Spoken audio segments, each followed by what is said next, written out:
we have seen a big move towards the opening up of the global trade over the past many decades. But JJ, you say that even before the pandemic hit, we were seeing an unwinding of that, and John alluded to that as well. So take us through these charts you have about trade and concerning populism around the globe. Yeah, well, there's been a lot of discussion about the impacts of globalization, in particular on hurting large segments of our workforce through these free trade agreements, and also the technological applications. One of the things we've seen in history are these periods of waves of upheaval where the global economy becomes more globalized.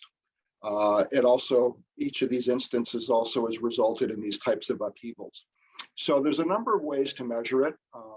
When I looked across a lot of the research that's been done, there's people have created these indexes of globalization, and I've picked out one partly because it's easy to explain.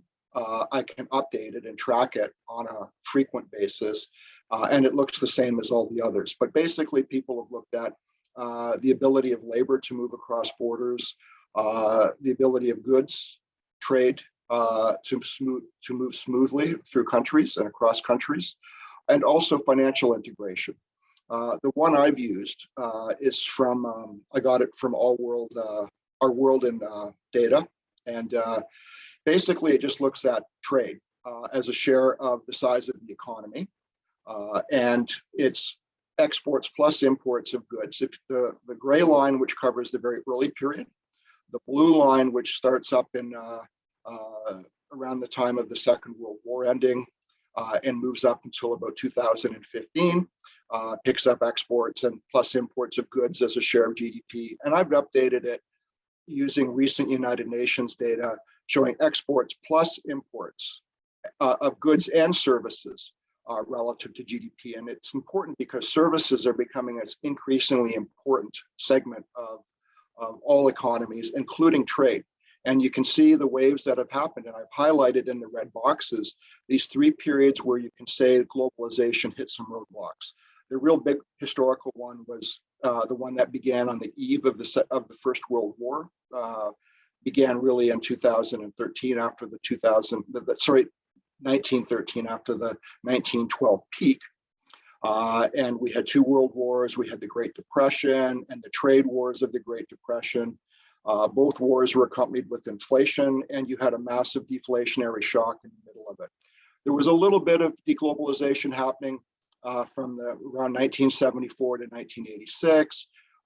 The Vietnam War had ended, but the Cold War was in full swing. We were seeing the after effects of OPEC's trade embargo against the United States. We had commodity price shocks. And then in the later part of that period, we had kind of mirroring what's happening today.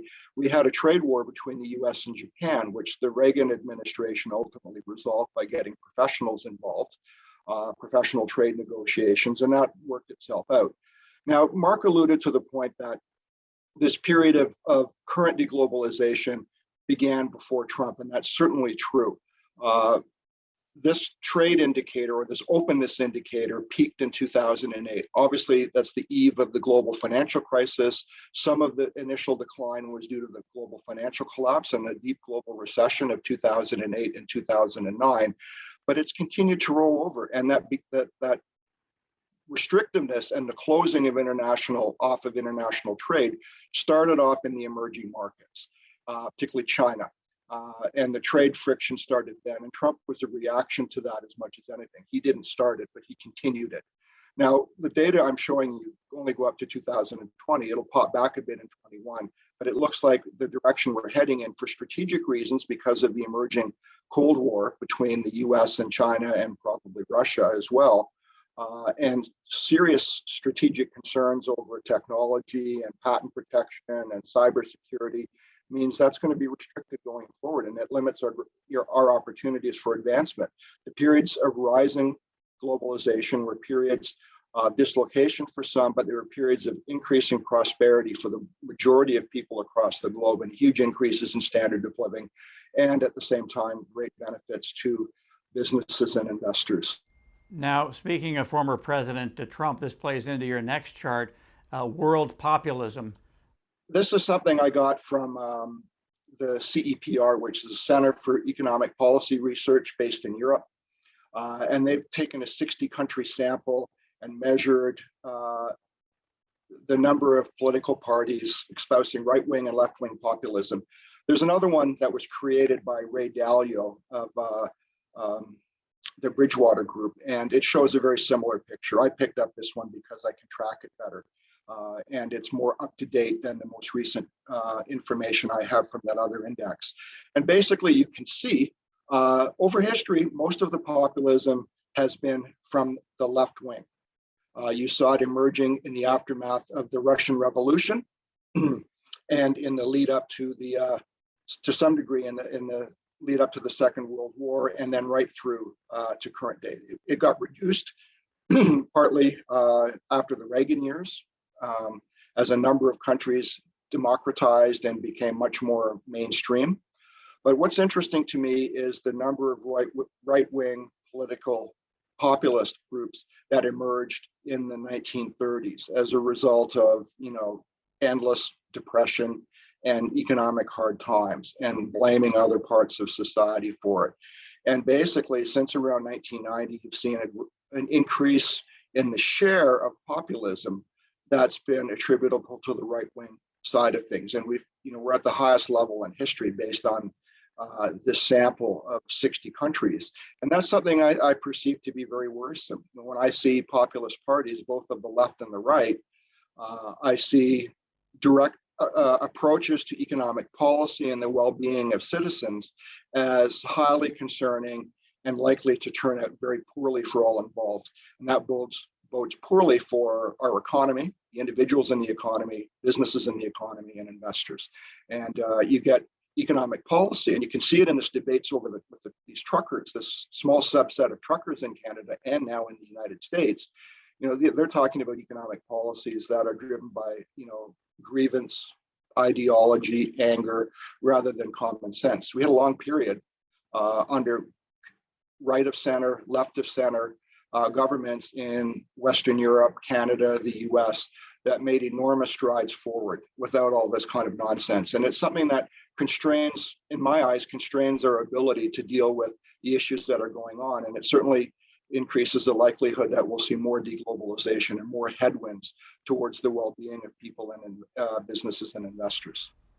Let's bring JC back in, and let's go back to what this means for investors. Are there ways to capitalize on this deglobalization and populism that JJ is talking about? JC, we'll go back to your Venn diagram here.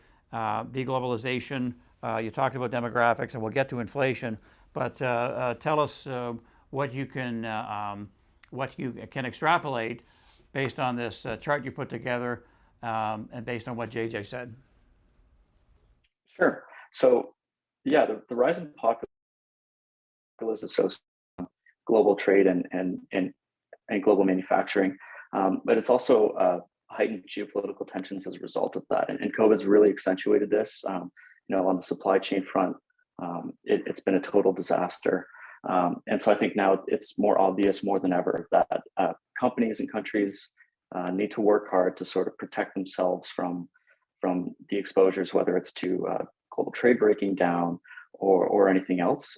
So I think that there are two important themes here. The first one being in times of heightened sort of geopolitical tension, you're going to see an increase in defense spending. Let's focus on Raytheon. When I think of Raytheon, I think of defense. Is that strictly the play there, or is there more to Raytheon than that? I think really the major issues with deglobalization is increased geopolitical tensions. We're seeing it in Europe with Ukraine. We're seeing a continuation of the problems in the Middle East. We're seeing it in Asia with China and concerns about Taiwan. Raytheon, obviously, they're a manufacturer of aerospace parts, both for military and for commercial airspace. That we're seeing that's a bit of a reopening trade in some respects, but we're also seeing obviously the need for missile defense systems. China and North Korea are obviously testing hypersonic weapons. Raytheon is a major player. They're the maker of the Patriot missile system. But really the thing that really attracted us to Raytheon in the first place was a significant portion of their revenues come from government-grade cybersecurity aspects. And, you know, so in our opinion, the next war, actually it's going on right now, it's cybersecurity. And this isn't, you know, protecting your personal computer. This is global cyber issues, and Raytheon is one of the real leaders in that space. And the other major issue is that, you know, this is somewhat immune. Defense spending is going to be somewhat immune in terms of whether the Fed raises interest rates or not, or whether the economy is strong or not. Do you ever have a client come to you and say, don't put me in a defense company or take me out of Raytheon because I have a moral problem with it? We've had people that have expressed that concern and consideration, and we do our best to accommodate them all the time, for sure. And then we're back to Rockwell. You were saving some of your powder, JC, on Rockwell, which also benefits from what we're discussing here in terms of deglobalization.